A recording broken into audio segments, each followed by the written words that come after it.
Hello everyone. So here we will talk about additional logistics factors for when you are planning a meeting. So first of all, you have to think about the location of the facility where you're going to have your meeting. Is it like accessible towards public transportation? Can people get there easily? If people are driving, do they have parking? And the parking is free. How about is there lighting? If the meeting is at night and people feel safe going to this area, and is this place accessible for disabled participants? And I will spend a little bit more time talking about this last item a little bit later. But something I wanted to say about where to host your meeting.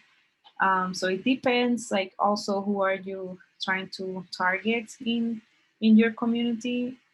From my research, I have noticed that some people feel intimidated to go to City Hall, and that might include immigrants, or just like people that think that City Hall is too formal, so they will not go to City Hall. And this is why it's better to do it in a place that they are familiar with if you're trying to target that population. But we know that public hearings and also open houses for different development projects usually are going to happen in City Hall.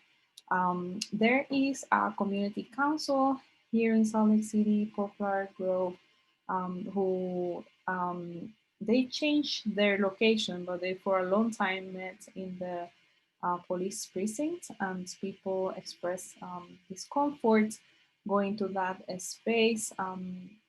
If for people that might be undocumented, it might be uncomfortable for them to go to the police station, or for other people that might have criminal backgrounds, or even just like a warrant for their arrest, even though the issue that they might have that warrant, it might be very simple, um, something related to a domestic dispute or whatever it is. It doesn't have to be a criminal um, record. It can just be a warrant. And if you want to target people who are not Mormon, it's not a good idea to just invite them to have a regular meeting in the church. And this is also true if you are trying to engage people. You will not want to do it in the Buddhist temple in Salt Lake City, as people might feel that those spaces are too different for them to go, and they might not feel comfortable. And you might think about gender spaces, for example, a place where there might be a lot of sports, or if that might be male dominated. Maybe women feel that they might be harassed at that venue. Maybe they were harassed at some point in their lives, and they have uh, bad image or connotation in their mind, so they don't want to go to particular spaces. And we might say the same thing about a bar. If you're trying to do an event that is like family friendly, and just an event that you might want children, then you don't want to do it in a place that you will have to be of a certain age to be able to enter.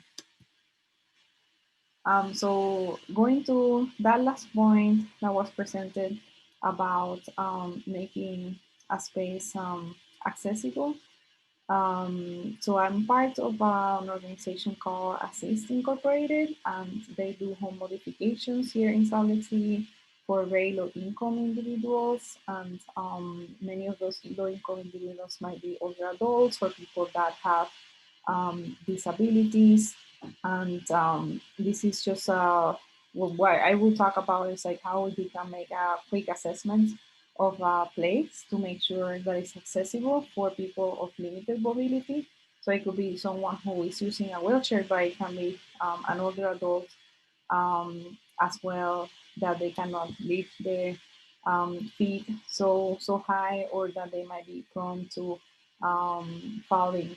So here is an example of a wedge ramp that you can use, and this is mostly for accessibility for wheelchairs.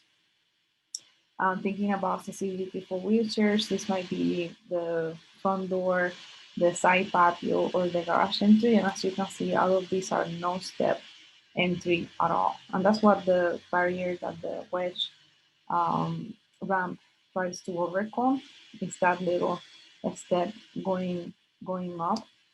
And you could also think about the regular ramps. So as I said, Access Incorporated, these pictures are from them, and they do home modifications, but these are could be applicable to just other public spaces. Just noticing also where the entrances for people with disabilities. Sometimes it's very hard because if people park in one place and then the accessibility entrance is not in the front, but it's in the back, they might have to go all the way around, and that might take a very long time. So you might really want to make sure that it's not only that the building has accessibility, but the accessibility might be obvious to someone, and it's easy to get from the bus or from the parking lot to where they want to be. These are just low rise steps. So they have like particular inches.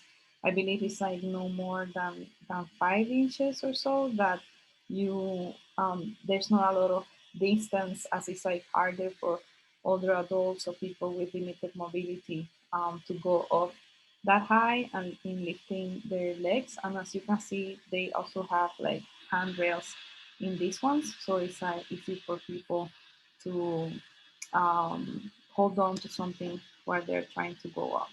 These are vertical platform lifts, and it's like an elevator.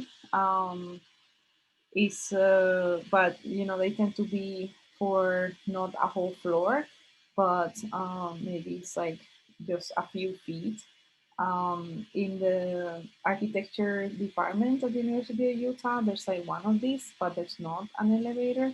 Something I wanted to mention, that for these, they're sometimes hard to operate, so you will have to know how to operate them. And this is why, even though they're cheaper, um, this will be in places that maybe cannot afford to have something like the elevator, as these are not as convenient and therefore less preferable from the an accessibility perspective.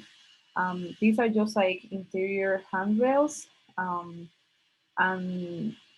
this is more geared towards thinking about the home, but you could easily think about if there's not an elevator, it's at least like some handrails in the place that you're in. Although I would not recommend at all having a meeting in a place that there's not an elevator in the second floor or in the basement, as if someone comes with a wheelchair, they simply cannot get into to the place.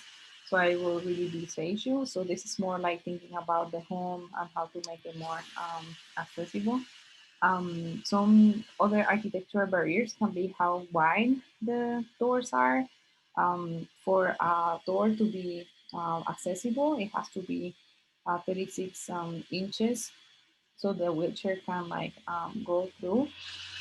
Most of the doors that you see are 28 inches, but you can use a clearing hinge in where it will move the door completely out of the way, instead of having those like few inches being inside. So the door can be completely outside, and then you can have mobility or a passage for the wheelchair.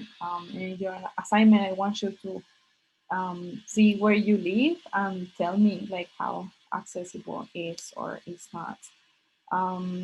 These are, in terms of like the doorways, it's important to make sure that they're also adequate for wheelchairs. So this is similar um, to the Wedge ramp, but just making sure that there's like a low threshold that people can't pass their wheelchair, and to make sure that there's also a clear passage space.